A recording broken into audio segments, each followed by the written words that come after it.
Hi dear students, welcome to my channel Das Academy English Tuition. I am Rajkumar Das. আজ আমি West Bengal Board of Higher Secondary এডুকেশনের class 12 এর English সিলেবাসের অন্তর্গত asleep in the valley poem থেকে important MCQ এবং SAQ সম্বন্ধে আলোচনা করতে চলেছি। তো আমি এই পোয়েম থেকে সেই সমস্ত এমসিকিউ এবং এসএকিউগুলো সিলেক্ট করেছি যাতে করে তোমরা এই পোয়েমের যে কোনো এমসিকিউ বা এসএকিউ পরীক্ষায় আসুক তোমরা তার সঠিকভাবে আনসার করতে পারবে। ওকে, লেটস সি। দেখো, ফার্স্ট বলছি asleep in the valley is a option A হচ্ছে পেট্রার্কান সনেট, অপশন বি হচ্ছে শেক্সপিয়ারিয়ান সনেট, অপশন সি হচ্ছে স্পেন্সারিয়ান সনেট, অপশন ডি হচ্ছে হপকিনান সনেট। তো রাইট আনসার হবে আমাদের অপশন এ পেট্রার্কান সনেট। ওকে, তাহলে asleep in the valley is a Petrarchan sonnet. আচ্ছা, question number 2 দেখো, বলছে the stream that flows through the valley is option A swift, option B slow, option C clean, option D dirty. তো right answer হবে option B slow. তাহলে the stream that flows through the valley is slow. Question number 3 দেখো, the phrase long stands of silver actually refers to option A হচ্ছে clouds, option B হচ্ছে grass, option C হচ্ছে stream, option D হচ্ছে sun. তো আমাদের right answer হচ্ছে option C stream, মানে হচ্ছে ছোট নদী। কোশ্চেন নাম্বার 4 দেখো, the rays of the sun are compared with option A beauty of a flower, option B হচ্ছে স্ট্রিম, অপশন সি হচ্ছে ball of fire, option D হচ্ছে lake. তো রাইট আনসার হবে option B stream. Okay, question number 5 দেখো, the হলো, মানে হলো means valley, মানে উপত্যকাটা কি বলছে হলো, দ্য হলো ইজ ফিল্ড আপ বাই। তো ওই হলো বা উপত্যকাটা পূর্ণ কিসের দ্বারা? অপশন এ বলছে লাইট, অপশন বি বলছে ওয়াটার, অপশন সি বলছে হিট, আর অপশন ডি বলছে সাইলেন্স। তো রাইট আনসার হবে অপশন এ লাইট। ওকে, দেখো কোশ্চেন নাম্বার 6 কি বলছে, বলছে the soldier lying in the valley is, সৈনিকটা যে সৈনিকটা উপত্যকা শুয়ে আছে সে কেমন? অপশন এ বলছে ইয়াং, অপশন বি বলছে ভেরি ইয়াং, অপশন সি বলছে মিডিল এজেড, অপশন ডি বলছে ওল্ড। তো রাইট অপশন হবে option B very young. Okay, question number 7 বলছে the soldier lies, option A বলছে অ্যাওয়েক, অপশন বি বলছে half asleep, option C বলছে open mouth, option D বলছে closing his eyes. তো right answer হবে option C open mouthed. তাহলে the soldier lies open mouthed. Okay, question number 8 দেখো, question number 8 বলছে the soldier's pillow is made of option A leaves, option B flowers, option C fern, option D grass. তো right answer হবে fern. তাহলে the soldier's pillow is made of fern. Okay, দেখা যাক question number 9 কি বলছে, বলছে the word undergrowth means option A বলছে a small valley, option B বলছে bushes and shrubs, option C flowers, option D বলছে স্ট্রিম। তো রাইট আনসার হবে bushes and shrubs. The word undergrowth means bushes and shrubs. Question number 10, the bed of the soldier is option A cold, option B ferny, option C sun soaked, option D water soaked. Right answer option C sun soaked. তাহলে the bed of the soldier is sun soaked. Question number 11. The word pale means pallid, joyful, lacquerworth, frightened. Right answer option A pallid. The word pale means pallid. Question number 12. The feet of the soldier are lying on option A ferns, option B flowers, option C a pillow, option D a log. Right answer option B flowers. The feet of the soldier are lying on flowers. Question number 13. The smile of the soldier is option A witty, option B foolish, option C gentle, option D cunning. Right answer option C gentle. The smile of the soldier is gentle. Question number 14. The soldier lies in the valley because he is a option A chocolate soldier, option B casualty of war, option C winner of war, option D sleeping person. তো right answer option B, a casualty of war. Okay, that the soldier lies in the valley because he is a casualty of war. Question number 15. The red holes made by bullet wounds are on the option A chest of the soldier, option B head of the soldier, option C side of the soldier, option C none of these.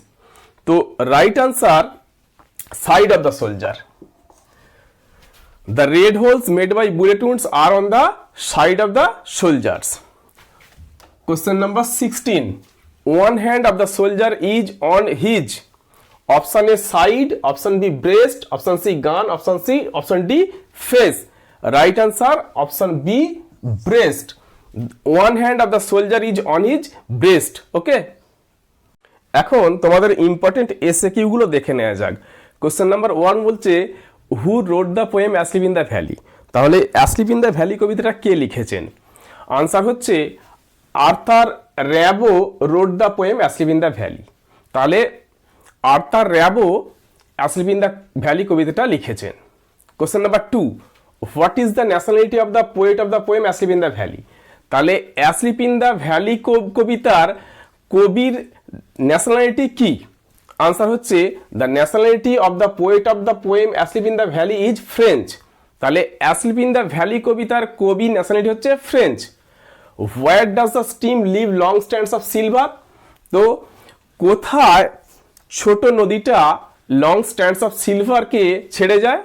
না, the stream leaves long stands of silver on the bright green grass on its bank. তাহলে ছোট নদীটা তার পাড়ে উজ্জ্বল সবুজ ঘাসের ওপরে long stands of সিলভারকে ছেড়ে যায়। হোয়াই ইজ দ্য সোলজার পেল। কোশ্চেন নাম্বার 4 বলছে হোয়াই ইজ দ্য সোলজার পেল। তাহলে সৈনিকটা বিবর্ণ কেন? আনসার হচ্ছে the soldier is pale because, সৈনিকটা বিবর্ণ কারণ he is not actually asleep, সে ঘুমন্ত অবস্থায় নেই actually, but dead with 2 bullet wounds in his side, কিন্তু সে দুটো বুলেটের ক্ষতের দ্বারা মৃত অবস্থায় রয়েছে ওখানে। কোশ্চেন নাম্বার 5 বলছে from where do the sun rays stream. আচ্ছা, একটা জিনিস লক্ষ্য করো, এই স্ট্রিম মানে কিন্তু নির্গত হওয়া, আর আগের স্ট্রিমটা ছিল স্ট্রিম মানে হচ্ছে ছোট নদী, এখানে স্ট্রিম মানে নির্গত হওয়া। তো কোথা থেকে সূর্যের রশ্মি নির্গত হয়? Answer the sun rays stream from the mountain top. তাহলে সূর্যের রশ্মি নির্গত হয় পর্বতের ওপর থেকে। ওকে। কোশ্চেন নাম্বার 6 বলছে how is the smile of the soldier. তো সৈনিকটার হাসিটা কেমন? আনসার হচ্ছে the smile of the soldier is like that of an innocent infants. তো সৈনিকটার হাসিটা হচ্ছে একটা নিষ্পাপ শিশুর মতো, জেন্টেল উইদাউট গাইল, মৃদু, কোনো ছলচাতুরি ছাড়াই। কোশ্চেন নাম্বার 7 বলছে why does the poet ask nature to keep the soldier warm. কেন কবি প্রকৃতিকে বলছেন সৈনিকটাকে উষ্ণ রাখতে? The poet ask nature to keep the soldier warm because he feels a kind of affection for the soldier as he is lying in the open sky. আচ্ছা, কবি প্রকৃতিকে বলছেন সৈনিকটাকে উষ্ণ রাখতে কারণ তিনি সৈনিকটার প্রতি এক ধরনের স্নেহ অনুভব করেছেন, যেহেতু সে মানে সৈনিকটা খোলা আকাশের নিচে শুয়ে আছে। ওকে। কোশ্চেন নাম্বার 8 বলছে how has nature shown respect to the dead soldiers. প্রকৃতি কিভাবে মৃত সৈনিকটাকে শ্রদ্ধা জানিয়েছে? আনসার দেখো, বলছে nature has shown respect to the dead soldier by offering flowers at his feet. তো প্রকৃতি মৃত সৈনিকটাকে শ্রদ্ধা জানিয়েছে তার পায়ের পাতার কাছে ফুল দিয়ে। কোশ্চেন নাম্বার 9 বলছে why don't the humming insects disturb the soldier's rest. কেন গুঞ্জনরত পতঙ্গরা সৈনিকটার বিশ্রামে বিরক্ত করে না? আনসার হচ্ছে the humming insects don't disturb the soldier's rest because he is already dead. তো গুঞ্জনরত ইনসেক্টরা সৈনিকটার বিশ্রামে ব্যাঘাত ঘটাতে পারে না কারণ সে ইতিমধ্যে মৃত। কোশ্চেন নাম্বার 10 বলছে where does the young soldier lie asleep. তো কোথায় ইয়াং সৈনিকটা শুয়ে আছে? The young soldier lies asleep in the valley. তো সৈনিকটা শুয়ে আছে উপত্যকায়। কোশ্চেন নাম্বার 11 বলছে what is the verse form of the poem asleep in the valley. তো অ্যাসলিপ ইন দ্য ভ্যালি কবিতার ভার্স ফর্ম বা কাব্যরীতি কোনটি? The poem asleep in the valley is written in free verse form. Asleep in the valley কবিতাটি লেখা হয়েছে মুক্ত ছন্দে। আচ্ছা, কোশ্চেন নাম্বার 12 বলছে what is the theme of the poem asleep in the valley. তো অ্যাসলিপ ইন দ্য ভ্যালি কবিতার বিষয়বস্তুটা কি? The theme of the poem asleep in the valley is the futility of war. তাহলে asleep in the valley কবিতার বিষয়বস্তু হলো যুদ্ধের অসারতা। ওকে, question number 13 বলছে what is the background of the poem asleep in the valley. Asleep in the valley এই কবিতাটার প্রেক্ষাপট বা পটভূমি কোনটি? The background of the poem asleep in the valley is France Prussian war.